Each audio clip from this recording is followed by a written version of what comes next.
Hi, my name is Rita, and today we're going to be making beef stew. First thing I want to do is kind of go over some of the ingredients that you will need to get started.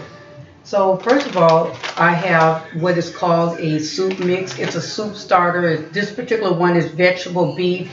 It is beef flavored, made by a company called Bear Creek. Um, and so this is the ingredient that we'll be using later.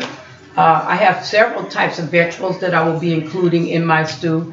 I have potatoes, onion, I have tomato sauce, I have stewed tomato,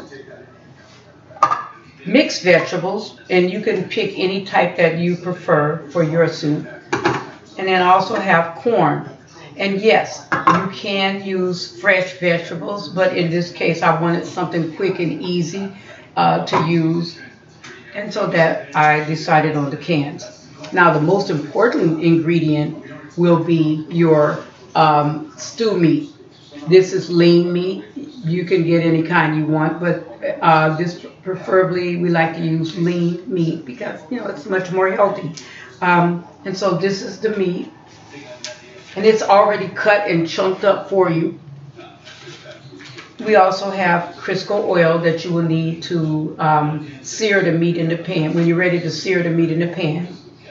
And then salt and pepper, of course, for seasoning. Now, some of the other equipment that you will use a crock pot. I have a colander and a bowl because I'm going to need to rinse my meat off before I use it. And so I have that to help me with that. Have a spoon for stirring up the stew once it's in the pot. Kitchen scissors so that in case I need to open packages. Of course, a can opener. Now, over on my stove, I have 3 pots waiting. One's for boiling water in. One is going to be, it's a quite big pot for boiling my meat in. Okay.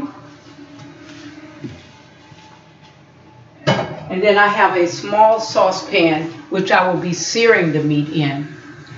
And so the first thing that we're going to want to do is to just kind of get started with searing the meat, and then I'm going to boil it. To begin, I am going to wash my meat. So I'm going to take it over to the sink and wash it.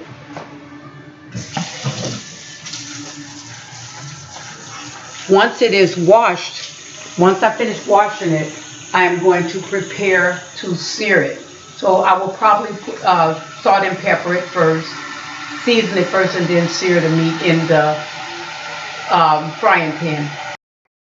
Once you finish washing the meat, you might decide that you need to cut it up into smaller pieces, which is what I did before, because the smaller pieces are better when you have it in a soup.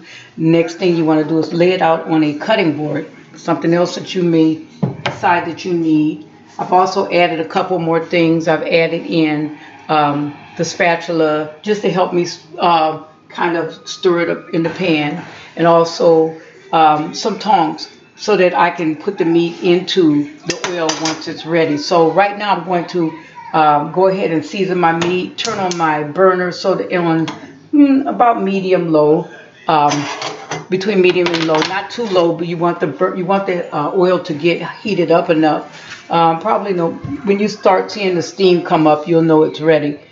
So what I'm going to do in the meantime is I am going to go ahead and season my meat with the salt and pepper, and that's usually all I put on. I don't put any much more than that. Some salt, and then I'm just going to kind of wait until I feel that the oil is hot enough for me to put it into the pan, and I'm just going to sear it. And so we'll come back to that process in a moment. So to determine whether your oil is ready or not, you want to just take a little bit of water on your hand and just see if it pops. Is ready. So now it's time to start putting in the beef. Take a little bit at a time. Drop it into the fire, into the pan. And I think I actually have it down on almost the lowest it can go. For now. And it's not going to be in for very long. You're just going to sear it, make it brown on all sides.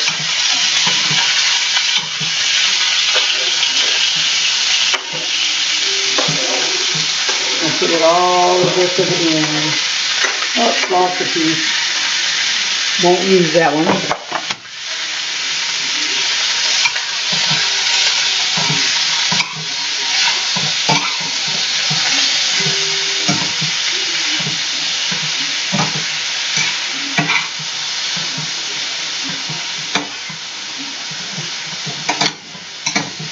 And that's already, you can, it's starting to get brown on all sides. And we're not cooking it, we're just searing it so that we get that brown color on it on all sides. Once that's complete, I'm going to drop it into this pot of water, which is, I'm sorry, this pot of water over here, which is I'm going to use to boil the meat until it is done, until it gets tender enough. Once it's tender, it's going to be ready to go over there into the crock pot. All right, looks like it's almost brown on all sides. I'm going to turn the burner back up just a little, back to medium.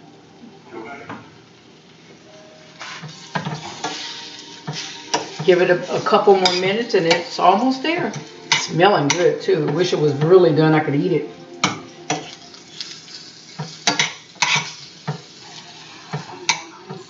It almost looks like steak with a little pink tinge in it, pink color in it, but yeah. And so now it's almost darkened on all sides. It doesn't have to be dark brown, just as long as it's browned on all sides. It could be light brown. And that's fine because it's still going to cook once it gets in the water. I'm going to go ahead and turn the burner on the back for the big pot. And I'm going to put that on high, medium, between medium and medium high. So it can come to a boil. The fire's a little bit.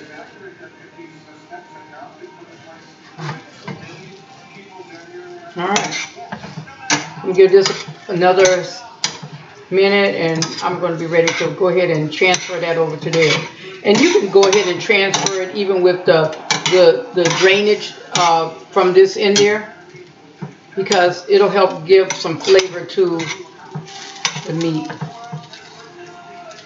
I'm going to go ahead and get my mitt.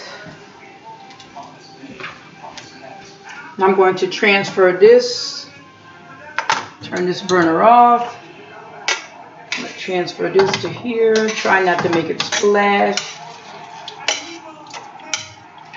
I'm just going to transfer the whole thing, even with the liquid. There it goes. So now that's going to boil for a while.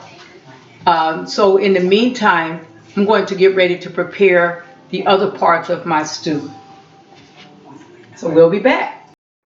So while my meat is boiling, one of the things that I decided to go ahead and do is I'll put the other pot of water on so it can start boiling, because we're going to need that hot water to pour into the crock pot sooner or later.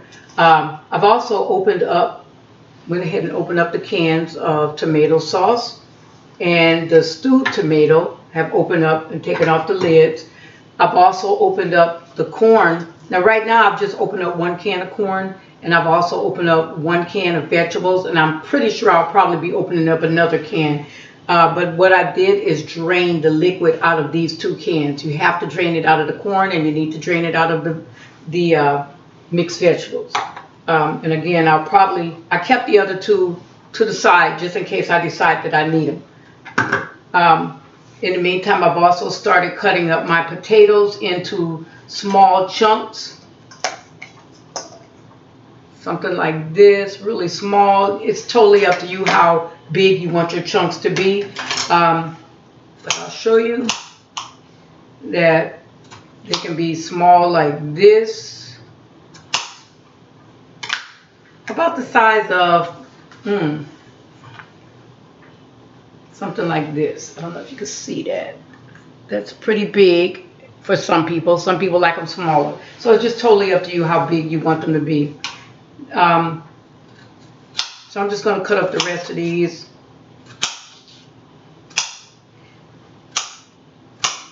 I'm going to use my big knife to slice them further. And this is probably about, and I used about 2 of the potatoes, the large potatoes that I had. This is the size. I used about 2. You don't want the potatoes to overpower the soup. And I think this is just about all I'm going to need. So I'm going to put that into the bowl.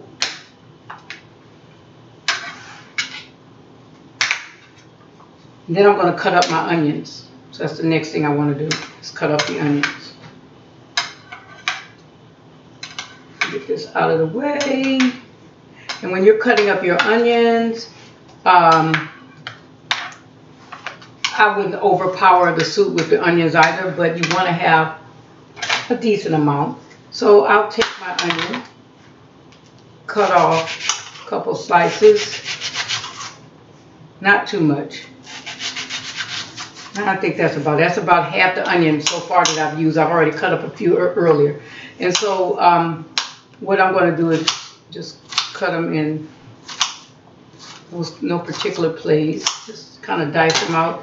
And my husband likes them small, so I'm going to dice them up a little bit smaller again. I prefer them larger. I like that big onion pieces, but he prefers them small. So I try to compromise and do something in the middle.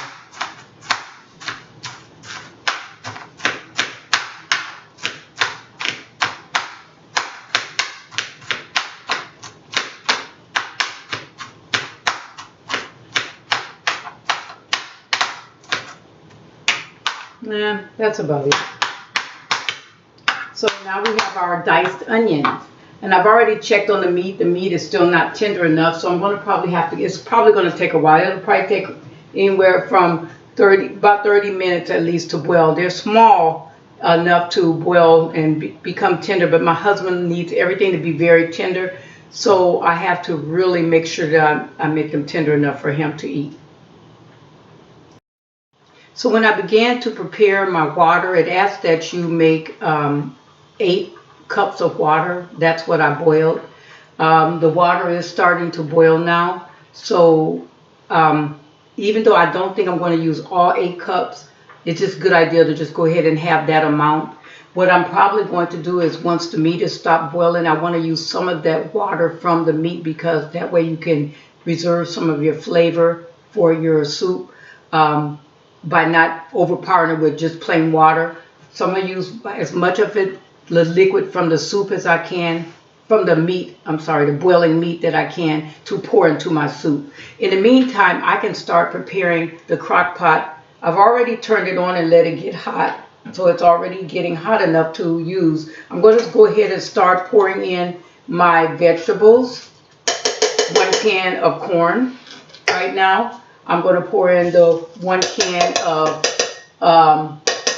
the mixed vegetables. I'm going to go ahead and pour in my stewed tomato. I'm going to go ahead and pour in my tomato sauce.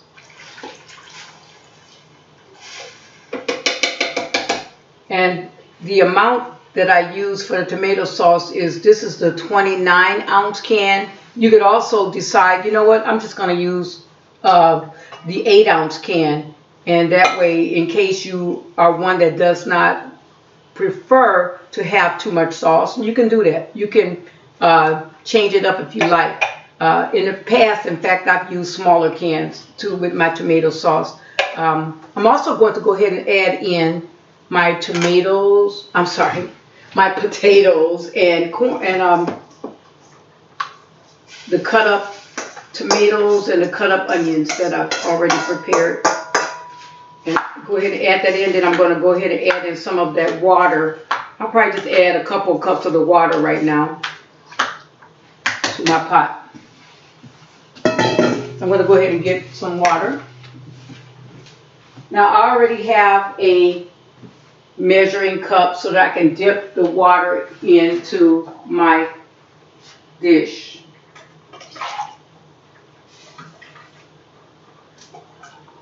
Right now I'm just gonna start with 2 cups of it, because again I really prefer to use the water from the. And it's really not about how much water you use. You just want to make sure that you have enough in here to mix into your soup mix. So I'm going to take this spoon, stir this in. I've just put in like 2 cups so far, and it's filled up halfway in the crock pot.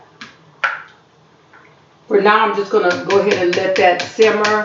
And I think that I would like to add a little bit more seasoning. You can add whatever seasoning that you want. I've already decided I'm going to always put pepper and salt. That's my staples. I have to have those things. And I just put it to taste. I can always add more later. I also like to use Mrs. Dash, the garlic and herbs. One of my favorite seasonings to use.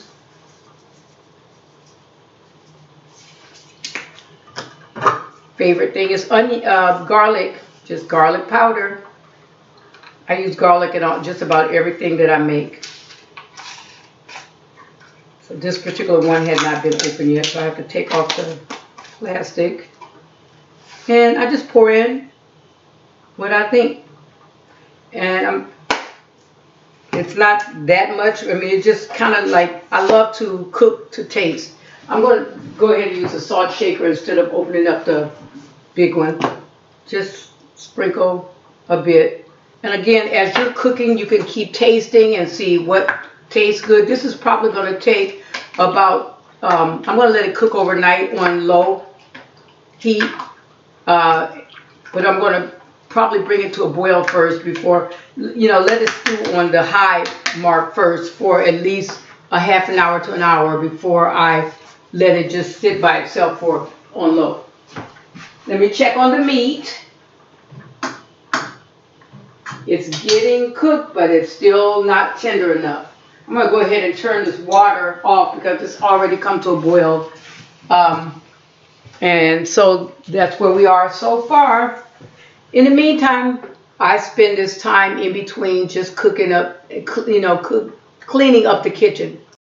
So I'm going to go ahead and pour in my soup starter.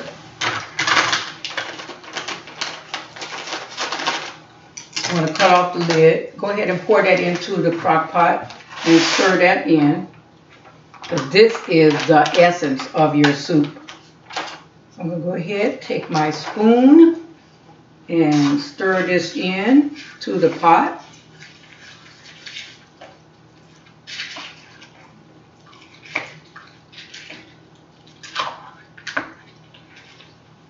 So this is good, very well stirred up. And it's starting to look really, really good. I can see already that I will not be using all of that water. So water, you just need to have it ready. This is just to make sure that your soup doesn't dry out. You want to make sure it has enough liquid in your soup. Now I'm going to go ahead and get the pot of meat and bring it over. Now I've already pre-prepared my strainer. So I have a bowl here, a new fresh bowl. I have more than one of the silver bowls. And I've also have a different colander, one that looks like this, where I want to go ahead and pour the meat in and be able to capture the juice at the same time. So we do not want to lose our liquid from the meat. I'm just going to go ahead and pour that into there. Get rid of this pan. Now, I have my meat. It's here. It will tenderize as it cooks overnight continue to tenderize. It's still not as tender as I would like it to be, but it could take hours. This depends on how much meat you have and how long. Like I said, it's been in there for more than 30 minutes now. And it probably should go for another hour if you need to. I mean, rest of another half an hour to make it an hour if you need to be. But I've tasted it and it was kind of tender. So I'm going to go ahead and let it cook instead in the stew. I'm going to go ahead and pour that into my soup.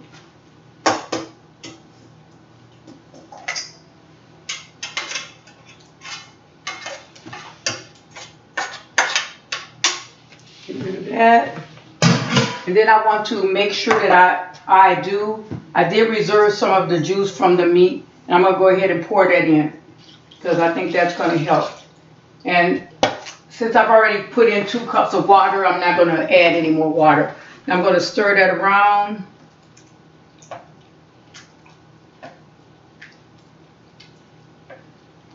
And it's going to start, let it simmer into that.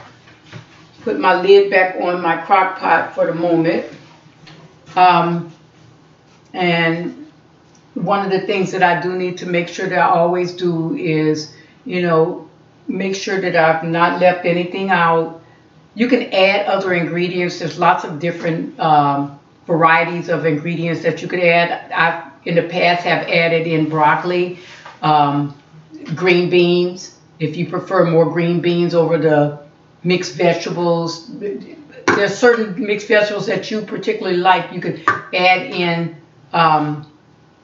zucchini, squash. Those are just some other ideas of things that you could add. Actually, you could also cut up a tomato if you like, but that's one of the reasons why I buy the stewed tomato, because big chunks of tomatoes come inside of the can, and I love the way that taste that it creates. So I wanted to show you what your pot should look like. My pot is almost filled up to the top. You can see all the different vegetables that are in it, the meat, corn, mixed vegetables, the onions, the potatoes, and anything else you dream to include in your pot of soup. Well, I've enjoyed talking with you. Hopefully this will be something that you're inspired to make. It's a great meal. You can freeze it in freezer bags, divide it up into freezer bags however you like. I try to make it into small freezer bag sizes for in the event that I want to take maybe a small amount to lunch, or just because it's only me and my husband here in the house. So I do not like to be left with a lot of food, and I hate for it to go to waste. So a good idea is to freeze it. And so it is good. It's best the next day. For some reason, it's good when it's first made, but as it's kind of all the juices and all the vegetables and all the things that are in it sit for overnight, it just seems like every day it gets a little bit better in taste. It's just one of those things. But anyway, hopefully you will enjoy it. Thanks for watching.